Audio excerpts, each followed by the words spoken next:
पिछले वीडियो में हमने पढ़ा था कि निम्न किसी भी प्रेक्षण की सहायता से हम निर्धारित कर सकते हैं कि रासायनिक अभिक्रिया हुई है कि नहीं हुई है। यदि वहाँ पर अवस्था में परिवर्तन हो रहा है पदार्थों के तो रासायनिक अभिक्रिया माना जाएगा। रंग में परिवर्तन, गैस का निष्कासन या उत्सर्जन और तापमान में परिवर्तन, ये चार चीज़ें यदि हो रही हैं तो हम मानते हैं कि वहाँ पर रासायनिक अभिक्रिया हुई है। यदि हम अपने आसपास हो रहे परिवर्तनों को देखें तो पाएंगे कि हमारे चारों ओर विविध प्रकार की रासायनिक अभिक्रियाएं हो रही हैं। इस अध्याय में हम विभिन्न प्रकार की रासायनिक अभिक्रियाओं और उनके प्रतीकात्मक निरूपण का अध्ययन करेंगे। रासायनिक समीकरण, तो जब हम रासायनिक अभिक्रियाओं का जब प्रतीकात्मक निरूपण करते हैं तो वह रासायनिक समीकरण के रूप में प्रतिबिंबित होता है। तो रासायनिक समीकरण क्या है? जैसा कि ऊपर क्रियाकलाप 1.1 का विवरण, जब ऑक्सीजन की उपस्थिति में मैग्नीशियम रिबन का दहन होता है तब यह मैग्नीशियम ऑक्साइड में परिवर्तित हो जाता है। अब यहाँ पर ध्यान दीजिए, वाक्य के रूप में किसी भी रासायनिक अभिक्रिया का विवरण बहुत लंबा हो जाता है। इसे संक्षिप्त रूप में भी लिखा जा सकता है। इसे शब्द समीकरण के रूप में लिखना सबसे सरलतम विधि है। तो यह जो है वाक्य के रूप में निरूपित हमने किया है। जब यहाँ से देखिए, जब ऑक्सीजन की उपस्थिति में मैग्नीशियम रिबन का दहन होता है तब यह मैग्नीशियम ऑक्साइड में परिवर्तित हो जाता है। इसका हमने क्या किया, इस रासायनिक समीकरण को हमने वाक्य में लिखा है, लेकिन यह पूरे वाक्य में बहुत लंबा हो जा रहा है तो हम इसके लिए और संक्षिप्तीकरण करेंगे शब्द समीकरण के रूप में। तो उसी अभिक्रिया को नीचे कैसे दिया गया है, ऊपर दी गई अभिक्रिया का शब्द समीकरण इस प्रकार होगा: magnesium plus oxygen is equal to magnesium oxide. तो यहाँ पर जो ये अभिकारक हैं, मैग्नीशियम और ऑक्सीजन जो हैं क्या हैं, अभिकारक हैं, और यहाँ पर मैग्नीशियम ऑक्साइड जो है उत्पाद है। अब यहाँ पर एक प्रश्न आता है कि अभिकारक किसे कहते हैं। तो इसका उत्तर आप लिख सकते हैं कि रासायनिक अभिक्रिया में जिस पदार्थ या पदार्थों में रासायनिक परिवर्तन होता है उन्हें हम अभिकारक कहते हैं। यानी आप देखेंगे कि मैग्नीशियम और ऑक्सीजन, इन दोनों का परिवर्तन किस में हो गया है, मैग्नीशियम ऑक्साइड में हो गया है। तो जिसका परिवर्तन होता है उसको हम अभिकारक कहते हैं। या इसको दूसरी तरीके से हम लिख सकते हैं कि रासायनिक अभिक्रिया में भाग लेने वाले पदार्थों को अभिकारक कहते हैं और रासायनिक अभिक्रिया में बनने वाले पदार्थों को उत्पाद कहते हैं। तो ये सिंपल सा परिभाषा ये हो जाएगा कि रासायनिक अभिक्रिया में भाग लेने वाले पदार्थ क्या कहलाते हैं, अभिकारक, और रासायनिक अभिक्रिया में बनने वाले पदार्थों को हम उत्पाद कहते हैं। अभिक्रिया 1.1 में मैग्नीशियम तथा ऑक्सीजन ऐसे पदार्थ हैं जिनमें रासायनिक परिवर्तन हुआ है, इन्हें हम क्या कहते हैं, अभिकारक कहते हैं। इसी प्रकार इसी अभिक्रिया में एक नए पदार्थ मैग्नीशियम ऑक्साइड का निर्माण हुआ है, इसे उत्पाद कहते हैं। अब ऊपर जो हमने शब्द समीकरण लिखा, उस शब्द समीकरण में कौन कौन सी बातें हैं? शब्द समीकरण में अभिकारकों के उत्पाद में परिवर्तन को उनके मध्य एक तीर का निशान लगाकर दर्शाया जाता है। जैसे यहाँ पर आप देखिए,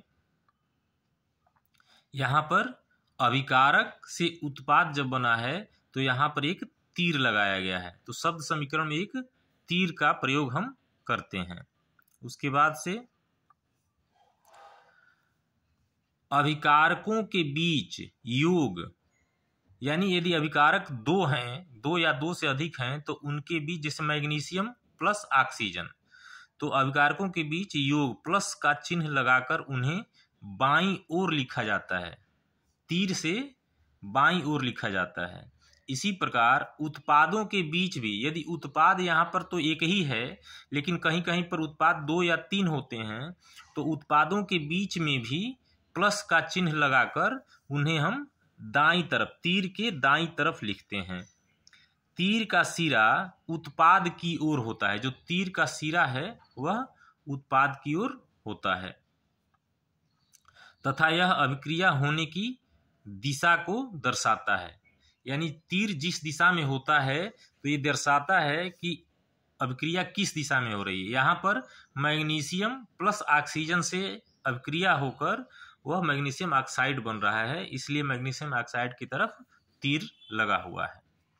अब रासायनिक समीकरण लिखना, तो अभी तक हमने वाक्य रूप में देखा कि किसी रासायनिक अभिक्रिया को वाक्य रूप में कैसे लिखते हैं, फिर उसको शब्द समीकरण के रूप में कैसे लिखते हैं।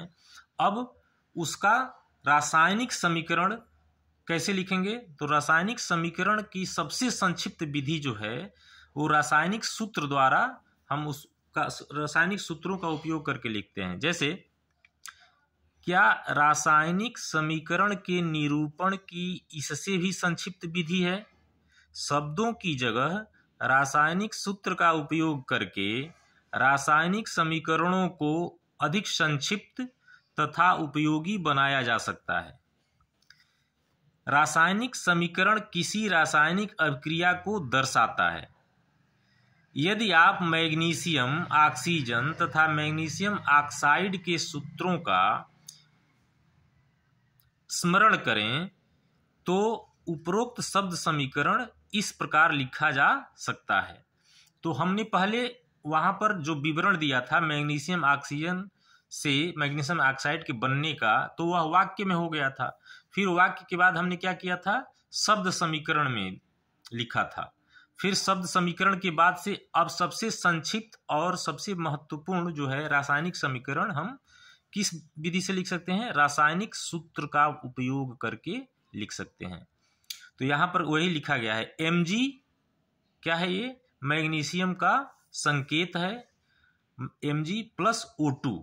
अच्छा, यहाँ पर मैग्नीशियम 1 है और ऑक्सीजन का संकेत O2 है।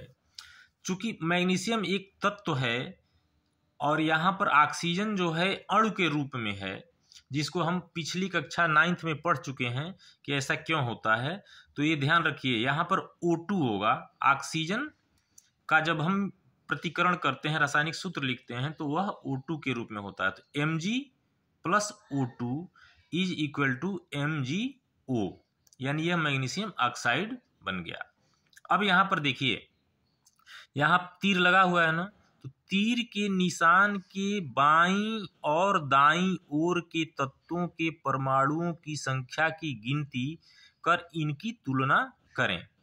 अब हमने लेफ्ट हैंड साइड में जितने भी अभिकारक हैं उनके तत्वों के परमाणुओं की संख्या गिननी है और फिर राइट हैंड साइड के परमाणुओं की संख्या गिननी है। तो यदि आप यहाँ पर गिनेंगे तो मैग्नीशियम यहाँ पर 1 है, यहाँ भी मैग्नीशियम 1 है, ऑक्सीजन यहाँ पर 2 है। ऑक्सीजन तत्व का जो परमाणुओं की संख्या है यहाँ पर 2 है, लेकिन यहाँ पर 1 ही है। तो क्या दोनों और तत्वों के परमाणुओं की संख्या समान है? नहीं। यदि है तो समीकरण संतुलित है और नहीं तो समीकरण असंतुलित है। तो यहाँ पर अब यह समीकरण असंतुलित है। 1.2 जो समीकरण लिखा है यहाँ पर, यह असंतुलित है। क्यों असंतुलित है? क्योंकि बाएं तरफ के जो तत्वों की संख्या है वह दाएं तरफ तत्वों के परमाणुओं की संख्या बराबर नहीं है। तो किसी अभिक्रिया का ऐसा रासायनिक समीकरण ढांचा रासायनिक समीकरण कहलाता है। यानी जब हम रासायनिक सूत्र के रूप में इसको लिखते हैं किसी रासायनिक अभिक्रिया को, तो इसको हम ढांचा रासायनिक समीकरण या कंकाली रासायनिक समीकरण या स्केलेटन केमिकल इक्वेशंस कहते हैं। इस प्रकार समीकरण 1.2 मैग्नीशियम के वायु में जलने का ढांचा समीकरण है। इसको हम क्या कहते हैं? ढांचा समीकरण है। अब हमने जो यहाँ पर प्रश्न किया कि क्या यह समीकरण संतुलित है कि नहीं है। तो अब जो ये संतुलित नहीं है, तो अब इसको हम संतुलित कैसे करेंगे और संतुलित रासायनिक समीकरण का महत्व क्या है उसको हम जानेंगे। तो संतुलित रासायनिक समीकरण का महत्व। आपको द्रव्यमान के संरक्षण का नियम स्मरण होगा, जिसका आपने 9वीं कक्षा में अध्ययन किया था। द्रव्यमान संरक्षण का नियम जो हम 9वीं कक्षा में पढ़ चुके हैं, उसमें क्या है, किसी भी रासायनिक अभिक्रिया में द्रव्यमान का न तो निर्माण होता है और न ही विनाश। अर्थात किसी भी रासायनिक अभिक्रिया के उत्पाद तत्वों का कुल द्रव्यमान अभिकारक तत्वों के कुल द्रव्यमान के बराबर होता है। यानी जो हम लेफ्ट हैंड साइड में यानी बाएं पक्ष में जितने भी पदार्थ ले रहे हैं, उन पदार्थों का द्रव्यमान जो होगा दाहिने पक्ष के यानी जो उत्पाद हैं उनके द्रव्यमानों के बराबर होगा। यानी अभिकारक तत्वों का कुल द्रव्यमान उत्पाद तत्वों के कुल द्रव्यमान के बराबर होता है। यही क्या है, द्रव्यमान के संरक्षण का नियम है। तो अब दूसरे शब्दों में रासायनिक अभिक्रिया के पहले एवं उसके पश्चात प्रत्येक तत्व के परमाणुओं की संख्या समान रहती है। यानी यहाँ पर जो हम द्रव्यमान की बात कर रहे हैं कि अभिकारक तत्वों का कुल द्रव्यमान उत्पाद तत्वों के कुल द्रव्यमान के बराबर होता है। तो ये ऐसा क्यों होता है, क्योंकि रासायनिक अभिक्रिया के पहले यानी रासायनिक अभिक्रिया के पहले कौन सा, अभिकारक तत्वों का कुल द्रव्यमान कैसे नापते हैं, तो उनके तत्वों की यदि संख्या रासायनिक अभिक्रिया में अभिकारक तत्वों की संख्या या और उसके पश्चात प्रत्येक तत्व के परमाणुओं की संख्या यानी उत्पाद तत्वों के परमाणुओं की संख्या यदि बराबर होती है तो हम कहते हैं कि रासायनिक अभिक्रिया जो है यह संतुलित है।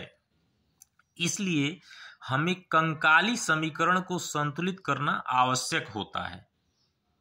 यानी जब संतुलित रासायनिक समीकरण होगा तो उसका महत्व द्रव्यमान संरक्षण के नियम के अनुसार वह बराबर होगा, उसका नियम का पालन वो करेगा। यदि संतुलित रासायनिक समीकरण नहीं है तो वह द्रव्यमान संरक्षण के नियम का पालन नहीं करेगा। तो अब हमको क्या करना है, अब हमें सीखना है कि ये जो ऊपर हमने कंकाली समीकरण या ढांचा समीकरण लिखा है उसको हम संतुलित कैसे करेंगे। तो अभी यहाँ पर प्रश्न पूछ रहा है, क्या रासायनिक समीकरण 1.2 संतुलित है। आइए हम रासायनिक समीकरण को चरणबद्ध संतुलित करना सीखें। यानी वह संतुलित नहीं है तो अब हम अगले जो रिएक्शंस हैं उसमें से हम सीखते हैं कि कैसे हम इसको संतुलित करेंगे। तो एक समीकरण यहाँ पर दिया हुआ है, यहाँ पर समीकरण है, एक क्रियाकलाप 1.3 के शब्द समीकरण को इस प्रकार दर्शाया जा सकता है। जो पिछले वीडियो में हमने क्रियाकलाप 1.3 हमने जो देखा है उसके शब्द समीकरण को हम इस तरह से जिंक प्लस सल्फ्यूरिक अम्ल इज इक्वल टू यानी तीर का निशान जिंक सल्फेट बनता है प्लस हाइड्रोजन गैस निकलती है। तो यह क्या हो गया, शब्द समीकरण। इसी को यदि वाक्य में लिखना होगा तो जिंक के चूर्ण पर सल्फ्यूरिक अम्ल की क्रिया से जिंक सल्फेट बनता है तथा हाइड्रोजन गैस निर्मुक्त होती है। अब उसी वाक्य समीकरण को यहाँ पर यह शब्द समीकरण के रूप में लिख दिया है। अब हमको क्या करना है, तीसरे चरण में इस शब्द समीकरण को रासायनिक सूत्र के साथ लिख देना है। तो यह कंकाली संरचना कंकाली समीकरण प्राप्त हो जाएगा। जैसे जिंक का संकेत क्या होता है, Zn। सल्फ्यूरिक अम्ल का जो सूत्र होता है H2SO4 होता है। जिंक सल्फेट का सूत्र ZnSO4 होता है। और हाइड्रोजन पुनः ऑक्सीजन की तरह यहाँ पर हाइड्रोजन है तो हाइड्रोजन का H2 होता है। तो इसको हम इसको संतुलित करने के लिए आइए देखते हैं कि तीर के दोनों तरफ के तत्वों की संख्या क्या बराबर है। तो यहाँ पर आप देखिए एक Zn है यहाँ भी एक Zn है। यहाँ हाइड्रोजन की संख्या कितनी है? 2 है, H2 यहाँ पर भी 2 है, S की संख्या 1, S की संख्या 1, O4, यानी यह जो 1.3 जो समीकरण है, कंकाली समीकरण, यह क्या है? यह संतुलित है। अब यहाँ पर फिर भी यहाँ पर देखिए कैसे संतुलित करते हैं इसको। तो सबसे पहले हम जो अभिकारक और उत्पाद में अभिकारकों में जो तत्व हैं उनको हम लिख लेते हैं। तो अभिकारक में सबसे पहले Zn है यानी zinc, H hydrogen, S sulphur और O ऑक्सीजन। तो यहाँ पर हमने उन तत्वों के संकेत लिखे हैं। अब संकेतों के बाद हम ये देखते हैं कि लेफ्ट हैंड साइड में यानी अभिकारकों में परमाणुओं की संख्या, यहाँ पर परमाणुओं की संख्या लिखनी है। तो इसकी संख्या परमाणु की कितनी है? 1, हाइड्रोजन की संख्या 2 है, सल्फर की संख्या 1 है, ऑक्सीजन की संख्या 4 है। अब उत्पादों में भी देख लेते हैं। जो समीकरण कंकाली समीकरण दिया हुआ है उसमें हम अभिकारकों में परमाणुओं की संख्या और उत्पादों में परमाणुओं की संख्या देख लेंगे। तो यहाँ पर अब उत्पादों में परमाणुओं की संख्या देखिए, तो Zn 1 है, हाइड्रोजन 2 है, सल्फर 1 है, ऑक्सीजन 4 है। यानी आप यहाँ पर देख रहे हैं कि सभी अभिकारक तत्वों के परमाणुओं की संख्या उत्पाद तत्वों के परमाणुओं की संख्या के बराबर है। इसका मतलब समीकरण 1.3 में तीर के निशान के दोनों ओर के प्रत्येक तत्व के परमाणुओं की संख्या समान है, इसलिए यह एक संतुलित रासायनिक समीकरण है। अब इसके आगे अब हम निम्न रासायनिक समीकरण को संतुलित करने का प्रयास करते हैं। यह क्या है? Fe + H2O = Fe3O4 + H2, समीकरण 1.4। तो इस समीकरण को संतुलित करने के लिए या किसी भी इस तरह के कंकाली समीकरण को संतुलित करने के लिए हम सबसे पहले क्या करते हैं? चरण 1 में सभी जो तत्व हैं या यौगिक हैं उन यौगिकों का क्या करते हैं? ऐसे बॉक्स बना लेते हैं। यानी इस बॉक्स के अंदर आपको कोई चीज परिवर्तित नहीं करना है। जैसे Fe के बॉक्स बना लिया हमने, H2O का बॉक्स बना लिया, Fe3O4 का बॉक्स बना लिया, H2 का बॉक्स बना लिया। बॉक्स का मतलब कि बॉक्स के अंदर अब कुछ भी नहीं लिखना है, जो भी लिखेंगे हम बाहर लिखेंगे। अब हम क्या करेंगे? चरण 2 में जैसे ऊपर हमने वो किया, तत्व कौन कौन से हैं उन तत्वों को हम लिख लेंगे। तो Fe, H और O 3 तत्व हैं, इनमें अभिकारकों के परमाणु की संख्या लिख लेंगे और उत्पादों के परमाणुओं की संख्या लिख लेंगे। तो 1, 2 और 1, Fe का 1 है, H का 2 है और O का 1 है। लेकिन यहाँ पर उत्पादों में Fe 3 है, H 2 है, O 4 है। तो अब इसको हम अनुमान विधि से इसको हम बराबर करेंगे। तो इसके लिए आगे तीसरे चरण में क्या करेंगे? तो तीसरे चरण में इसमें सबसे अधिक संख्या में जो तत्व हैं उनको हम संतुलित करते हैं। जैसे यहाँ पर देखिए ऑक्सीजन का परमाणु सबसे ज़्यादा है, तो प्रारंभ में अभिकारक में ऑक्सीजन का परमाणु केवल 1 है, जबकि उत्पादों में कितना है? 4 है। तो इसको संतुलित करने के लिए हमको क्या करना पड़ेगा? इस 1 में 4 का हमको गुणा करना पड़ेगा। तो 4 का हमने गुणा कर दिया, तो संतुलित करने के लिए ऑक्सीजन की संख्या यहाँ भी 4 हो गई, यहाँ भी 4 हो गई। तो इसको कैसे लिखेंगे? अब यहाँ पर यह ध्यान रखना आवश्यक है कि परमाणुओं की संख्या को बराबर करने के लिए हम अभिक्रिया में शामिल तत्वों तथा यौगिकों के सूत्र को नहीं बदल सकते हैं। इसीलिए आपको पहले चरण में ही क्या किया गया है? बॉक्स बना दिया गया है, जैसा कि यहाँ पर आप देख सकते हैं। तो बॉक्स बनाने का सिर्फ यही कारण है कि इसके अंदर आप यानी जो तत्व अभिकारक या उत्पाद में जो तत्व या यौगिक भाग लिए हैं उसमें कोई परिवर्तन आपको नहीं करना है। अब हमने जो परिवर्तन करना है वह बाएं तरफ ऑक्सीजन के परमाणुओं को बराबर करने के लिए यहाँ पर 4 का हम गुणा कर दिए हैं। यहाँ 4 था तो यहाँ 4 का हमने गुणा कर दिया। फिर अब उसके बाद से 4 का जब हमने गुणा किया तो ऑक्सीजन की संख्या तो 4 हो गई, लेकिन अब हाइड्रोजन की संख्या हो गई यहाँ पर कितनी? 2 ही है। यहाँ पर 4 दूना 8 हो गया, तो अब यहाँ पर भी हम 4 लिख सकते हैं। तो इसको अब चौथे चरण में हम क्या करेंगे, हाइड्रोजन के परमाणुओं की संख्या को बराबर करेंगे। तो अब यहाँ पर जब 4 का गुणा कर दिया था तो यहाँ 8 आ गया था अभिकारक में, तो यहाँ पर 2 ही है, 2 में 4 का हम गुणा करके बराबर कर देंगे। इस प्रकार यह समीकरण इस तरह से हो जाएगा। अब Fe plus 4H2O plus Fe3O4 plus 4H2। अब क्या हो गया, हाइड्रोजन और ऑक्सीजन दोनों तरफ बराबर हो गए। अब एक बचा Fe, जो यहाँ पर 1 है और यहाँ पर 3 है। तो अब इसको संतुलित करने के लिए क्या करेंगे, यहाँ 3 है तो निश्चित तौर पर यहाँ पर 3 का हम गुणा कर देंगे। तो यही आप यहाँ पर गुणा किया गया है। अब जब गुणा करने के बाद आप देखें तो यहाँ 3Fe plus 4H2O is equal to Fe3O4 plus 4H2।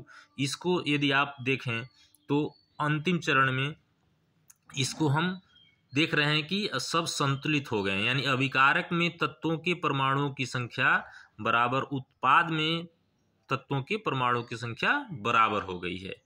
3 Fe ही है, यहाँ पर भी Fe 3 है। यहाँ हाइड्रोजन 4 दूना 8 है, यहाँ भी 4 दूना 8 है। ऑक्सीजन 4O यानी यहाँ जाते, ये संतुलित है।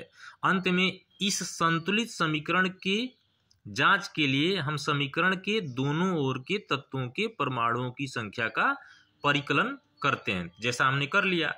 तो हम लिख कैसे देंगे, अब यहाँ पर जो ये हमने बॉक्स बनाया है उस बॉक्स को हटाकर इसका संतुलित रासायनिक समीकरण निम्नलिखित है। 3Fe plus 4H2O is equal to Fe3O4 plus 4H2। यह 1.9 जो समीकरण है यह संतुलित समीकरण है।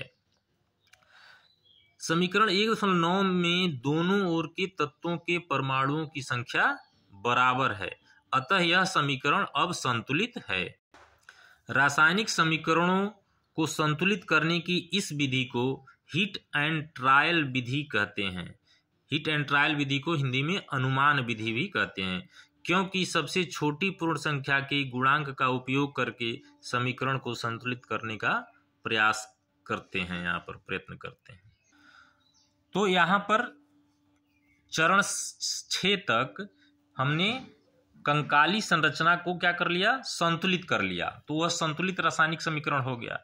अब एक संतुलित रासायनिक समीकरण को लिखने की एक और विधि है जिसमें हम न्यूमेरिकल यानी मैथमेटिकल इक्वेशन का प्रयोग करके, गणित के समीकरण का प्रयोग करके हम क्या करते हैं, उसको संतुलित करते हैं। उसका वीडियो हम आपके डिस्क्रिप्शन में डाल देंगे और वहाँ से आप देख सकते हैं। अब यहाँ पर चरण 7 क्या है, भौतिक अवस्थाओं के संकेत लिखना। तो जो भी हमने ऊपर लिखे संतुलित समीकरण जैसे 1.9 की सावधानी से जांच कीजिए, क्या इस समीकरण से हमें अभिकारकों तथा उत्पादों की भौतिक अवस्था के बारे में भी ज्ञान होता है।